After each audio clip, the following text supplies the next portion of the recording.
Are you someone who love watching English movies and want to learn your favorite language, that is English?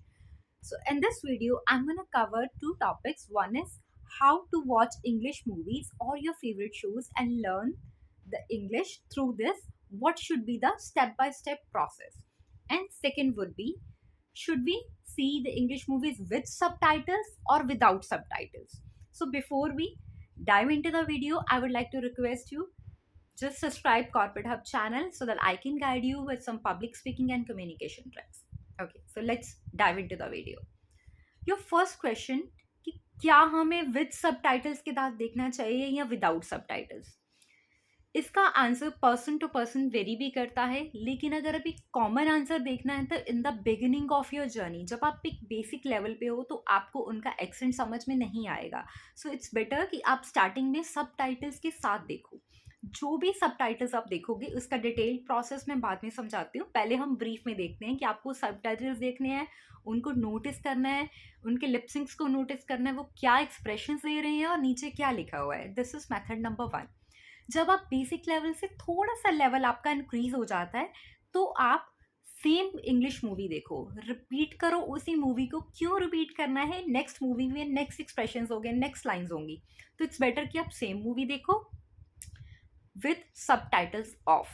क्यों? क्योंकि आप already सुन चुके हो, समझ चुके हो, थोड़ा थोड़ा आपको पता चल गया है ना कि क्या होता है यहाँ पे. तो अब आप सुनने की कोशिश करो, उनके एक्सेंट को समझने की कोशिश करो.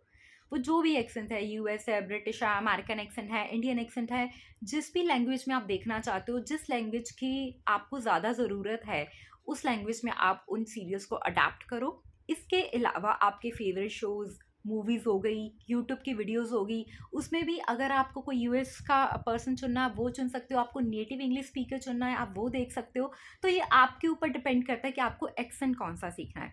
बट अगर आप मेरी बात करो तो I speak in my own accent. I do not believe much in the accent, frankly, because I just speak with the flow. And about you, if you are someone who need to communicate with the clients, those are from US, Canada, Australia, British countries, then it's up to you. If you want to learn the accent, please go ahead. Okay. अब आते हैं process के ऊपर कि हम गलती कहाँ पे करते हैं. सबसे पहली मिस्टेक हम क्या करते हैं कि हम बदल बदल के चेंज करते हैं. हर रोज़ हम एक इंग्लिश मूवी देखते हैं या वंस इन वॉक देखते हैं, और आपको बहुत सारे लोग हैं, बहुत सारे स्टूडेंट्स मुझे आके कहते हैं कि हम देखते हैं बट हमें इंग्लिश अभी भी बोलनी नहीं आई. तो गलती क्या पे है? एक तो आप चेंज कर करके देख रहे हो. इट्स बेटर कि इन द बिगिनिंग ऑफ, अब मैं फिर से वही बात, स्टार्टिंग में आपको सेम रिपीट कर करके देखना है, ताकि वो जो उसमें लाइक से 500 सेंटेंसेस हैं, एटलीस्ट आपको 500 में से कोई 100-200 आ जाएं. क्योंकि आपका ब्रेन जो है वो सारे स्टोर नहीं कर पाएगा. तो मेथड क्या है? लिखने वाला मेथड थोड़ा सा बोरिंग हो जाता है. तो अल्टीमेटली आपको बोलना है. पॉज इट, जो भी सब टाइटल है उसको पढ़ो, आपके माइंड में क्लिक करता है उसको 3 बार ही रिपीट करो, बट लाउड इनफ कि ताकि आपके कान उसको सुन सके. तो आपके जो वोकल हैं और आपके जो सुनने के सेंसेस हैं वो दोनों साथ में काम करेंगे. उसके बाद दिन में किसी भी टाइम उसको मिरर के आगे रिपीट कर दो. सिर्फ इसमें कुछ सेकंड्स लगेंगे उन 3 लाइन्स, सॉरी, एक लाइन को 3 बार ही रिपीट करने में. तो ऐसे वो हैबिट बन जाएगी. नेक्स्ट डे ऑफिस में या घर में किसी भी प्रोफेशनल या पर्सनल कम्युनिकेशन में अगर आपको लगता है कि वो सेंटेंस यूज़ होने वाला है तो उसको यूज़ करो. Make it a habit. ठीक है? तो ऐसे प्रोसेस क्या हुआ? सेम मूवी देखनी है, सेकंड नंबर पे सबटाइटल्स पॉज करने हैं, बोलना है. अब आप में इसमें थोड़ा सा एंटरटेनमेंट जो आपका खराब होने वाला है कि आपको पॉज करना पड़ रहा है, दैट्स ओके. कभी आप पूरी movie all in the one को देख लो, कभी आप एंटरटेनमेंट पर्पस कर लो, और कभी आप इंग्लिश लैंग्वेज को लर्न करने के लिए कर लो. ठीक है? तो ये मिस्टेक आपने नहीं करनी. Same movie with subtitles on, and उसके बाद जब ऑफ करना है उसका प्रोसेस क्या है. अब आपको लगता है कि आप बेसिक लेवल पे आ गए हो, इनका एक्सेंट समझना शुरू कर दिया. एक्सेंट नहीं तो आप नेटिव इंग्लिश स्पीकर की कोई भी यूट्यूब की वीडियो ले लो. उनका एक्सेंट अगर आपको समझ में आता है, वो स्लो बोलते हैं, उनके प्रोनाउंसिएशंस आपको ओके हैं, स्टार्ट स्पीकिंग विद दैट. और ज़रूरी नहीं है कि अगर आप नेटिव इंग्लिश स्पीकर को नहीं देख रहे हो, आप एक बेसिक इंग्लिश स्पीकर को देख रहे हो, उन्होंने एक वर्ड बोला, अब कोई होटल बोलता है, कोई होटल बोलता है, कोई और भी स्टाइलिश वे में बोलता है, तो आपको भी ऐसा ही ओवर स्टाइलिश बनना है. या यू नो, वो बहुत ही गलत हो जाता है और फेक लगता है. सो इट्स बेटर कि आप एक अपना नेचुरल टोन का एक्सेंट बनाओ. अब गूगल पे प्रोनाउंसिएशन चेक कर लो.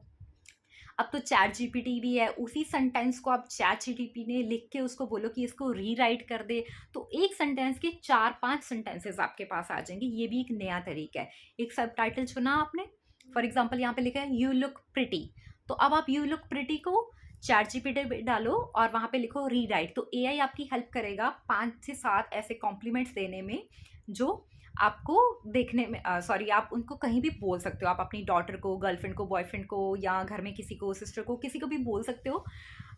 बट मेक श्योर अगर आप ऑफिस में बोल रहे हो तो वो डिसेंट कॉम्प्लीमेंट होना चाहिए, ठीक है। तो इस तरह की डेली लाइफ की रूटीन वाली चीज़ें आपने ढूंढी है, ये नेक्स्ट स्टेप है। वो डेली लाइफ की रूटीन की चीज़ें क्या हो सकती हैं? सपोज आप किसी कैफ़े में खाना खाने जाते हो, तो कई बार हमें ये होता है ना कि यार देखने में कितना टेस्टी लग रहा है, it looks tempting, it looks scrumptious, it looks yummy, it looks delicious. तो एक ही लाइन है डिफरेंट वर्ड्स के साथ बोल दिया। शायद ये सारे के सारे वर्ड्स आपने इंग्लिश मूवीज में कोई एक लाइन देखी हो, चैट जीपीटी या गूगल से रीराइट करवाया तो आपको 4 लाइंस मिल गई, तो आपने 4 वोकैबुलरी के वर्ड्स भी सीख लिए, यमी, डिलीशियस, टेम्पटिंग, स्क्रिम्पशियस, ठीक है। तो ये चारों वर्ड्स मैं डिस्क्रिप्शन कैप्शन में मेंशन कर दूंगी, आप उसके एग्जाम्पल सेंटेंसेस भी देख सकते हो।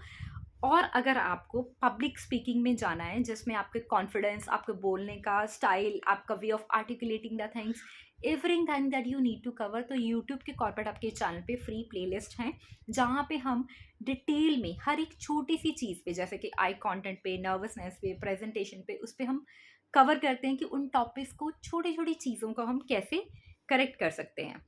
फिर चाहे वो आपको अगर आई कांटेक्ट करने में दिक्कत आ रही है तब भी वो सॉल्व हो सकता है। आपके कम्युनिकेशन में फिलर्स बहुत ज़्यादा आते हैं, तब भी अगर आप इंग्लिश मूवीज देखते हो तो उनके जो आप सेंटेंसेस रिपीट करते हो तो स्टार्टिंग में आपको लगेगा कि आप अटक अटक के बोल रहे हो, आप जो बोलते हो आप अटक जाते हो, वेल, सो, और आप कम्युनिकेशन की स्टार्टिंग भी ऐसे करते हो। कभी आपने देखा होगा समबडी इज आस्किंग यू कि इंट्रोड्यूस योरसेल्फ, तो आप बोलते हो okay my name is Sangeeta, और वो आपका ओके वेल ये, तो ये जो स्टार्टिंग में फिलर आता है उसको आप रिमूव करके गुड मॉर्निंग या गुड इवनिंग या हाय हेलो से रिप्लेस कर सकते हैं। For example, hi my name is Sangeeta, hello I am Sangeeta, good evening my name is Sangeeta. तो वो फिलर्स को आप ऐसे रिप्लेस करते हो with a bitter smile on your face. तो अच्छी एक्सप्रेशन, अच्छी smile, proper confidence, proper energy से सारा कॉम्बिनेशन को मिला के ही कम्युनिकेशन ट्रेनिंग बोली जाती है। तो अब आपने स्पोकन इंग्लिश का लेवल ऊपर करना है, that's called communication. Promise me you will apply these tricks, and before that subscribe and follow Corporate Hub. See you in the next video.